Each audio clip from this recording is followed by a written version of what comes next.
Hello well-wishers and welcome to my channel Aspiring Minds. In today's video, we are going to discuss the famous sleepwalking scene, which is Act 5 Scene 1 of Macbeth by William Shakespeare. So grab your virtual seats and let's begin. Okay, so this famous sleepwalking scene, which is Act 5 Scene 1, we see Lady Macbeth is in a state of sleepwalking. She's accompanied by a doctor and a gentlewoman like her maid.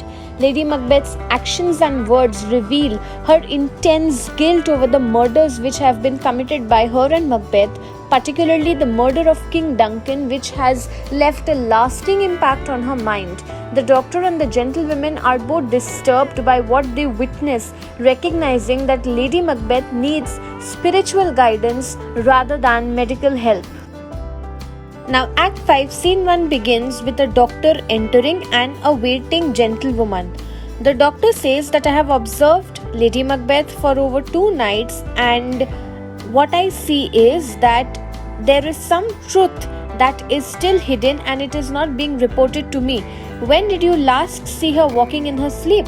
The gentlewoman says that since His Majesty went to battle, that is, since Macbeth had gone to the battle, ever since I have seen her rise from her bed, throw on her nightgown, open her cupboard, take out paper, fold it, write on it, read it, then seal it and again return to bed, and she keeps repeating this even in the deepest sleep. The doctor says that it is a great disorder that she is doing, where she is enjoying sleep and also doing activity. She is taking part in action which people generally do only when they are awake. So during sleep disturbance, besides her walking, is there anything else that she keeps doing, or does she say something when she is sleepwalking? So the gentlewoman says that yes, I've heard her speaking of things, but I am not supposed to be revealing it because I don't want to report her words. The doctor says that you may repeat them to me and it is proper that you should do so, otherwise how will I be able to diagnose what is her problem? The gentlewoman says I will repeat them neither to you nor to anyone else because I have no witness to confirm that I speak the truth. That is how secretive and important things Lady Macbeth had been uttering, that even the gentlewoman knew that it would not be correct on her part to reveal the innermost secrets of Lady Macbeth. Now at this time, Lady Macbeth enters with a paper and a taper. A taper is a lighted candle. Gentlewoman says, look, here she comes. This is exactly how she behaves, and I swear by my life that right now she's fast asleep, but if you see, she is walking just like a person who has woken up walks. Then the doctor says that how did she get the hold of that light? The gentlewoman says that this light was kept beside her bed. She kept a light close to her all the time in order that it should be so that she had requested that there should be a candle which should be lit all the time by her bed, and she uses that in her hand and she keeps walking in her sleep with this light. The doctor says that yes, I can see that her eyes are open. The gentlewoman says that yes, but they don't see anything. She is walking with her eyes open. She looks like she's walking while awake, but she's actually been sleeping. Then the doctor says that see, what is she doing now? She's rubbing off her hands. The gentlewoman says that this is something that she has been doing along with sleepwalking. That is, she keeps washing her hands in this manner. I have seen her doing this continuously for 15 minutes. Quarter of an hour means for 15 minutes at a stretch. Lady Macbeth says there is still a spot of blood. Even though I'm washing my hands, I can still see spot of blood on my hand. The doctor says that listen, now she's even talking. I shall write down what she is saying so that I am able to remember it and I'm able to diagnose her with her problem. Lady Macbeth then says, disappear, you cursed spot, disappear, I say. The clock strikes 1 and now 2. Why then it is time to commit the murder. Hell is dark. Shame, my lord, shame. You are a soldier and yet so frightened.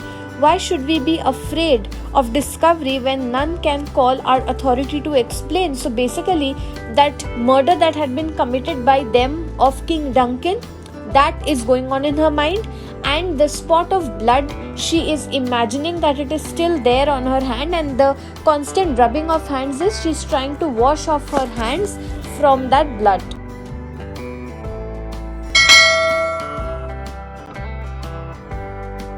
The doctor also says that, can you hear what she's saying? Lady Macbeth then continues saying she's not aware of who is listening to her, who is not. She is continuing with her thought processes. She says that the Thane of Fife had a wife. Where is she now?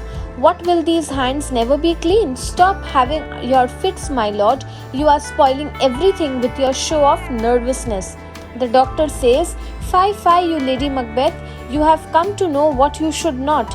The gentlewoman says that I am certain that she has spoken things which she should not have said. God alone knows what she knows.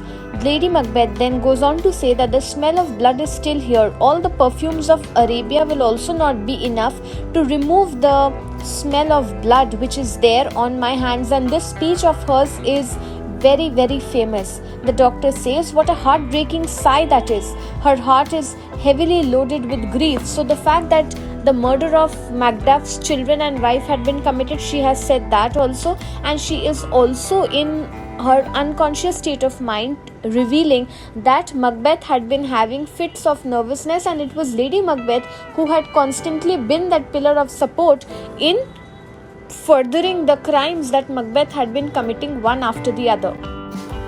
The gentlewoman says that if I were given a chance, I would not have had the courage to speak of things that she is speaking now.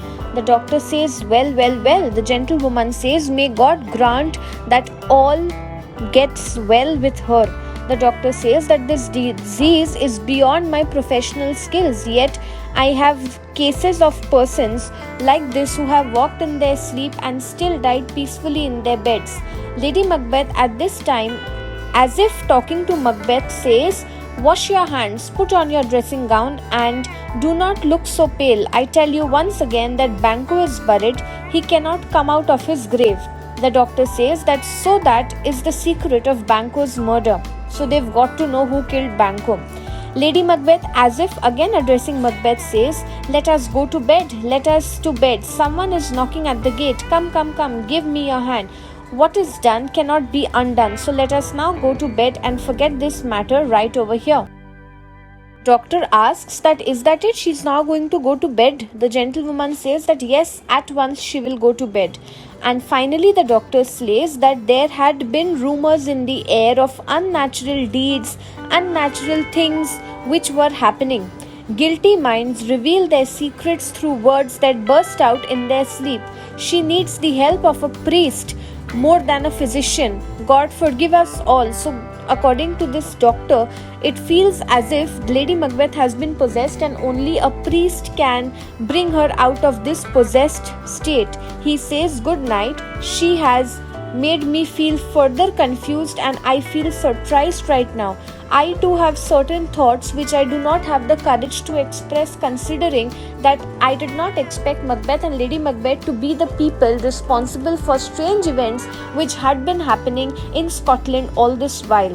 The gentlewoman wishes the doctor good night and the scene ends over there. Let's see what the scene is all about.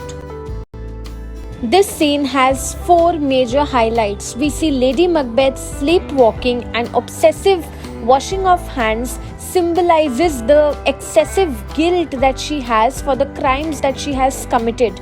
Her repetitive cry about the blood being there on her hands and the inability to wash it away reveals the burden of that guilt that she carries. Secondly, we also see the fragmented speeches that she gives. It shows her thoughts are not collected together. She is having hallucinations. She is not being able to relate to the reality around her. That is why the doctor observes that the infected minds to their deaf pillows will discharge their secrets, highlights the idea that troubled minds will reveal their secrets in their sleep.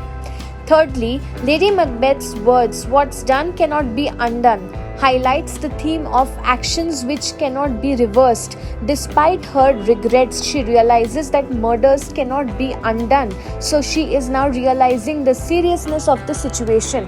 And the doctor's acknowledgement that Lady Macbeth needs spiritual rather than medical help reflects how the supernatural elements are at work in the play. The juxtaposition between medical and the spiritual highlights the theme of morality and the supernatural in the play. So we see how Act 5, Scene 1 offers an in-depth exploration of guilt, remorse, the psychological trauma that happens because of unchecked ambition, unchecked power, and actions taken which are not spiritually or morally upright. So that's it from this video. I hope you liked it. Do hit the like button, subscribe to my channel for more such future updates. Thank you for watching. Bye.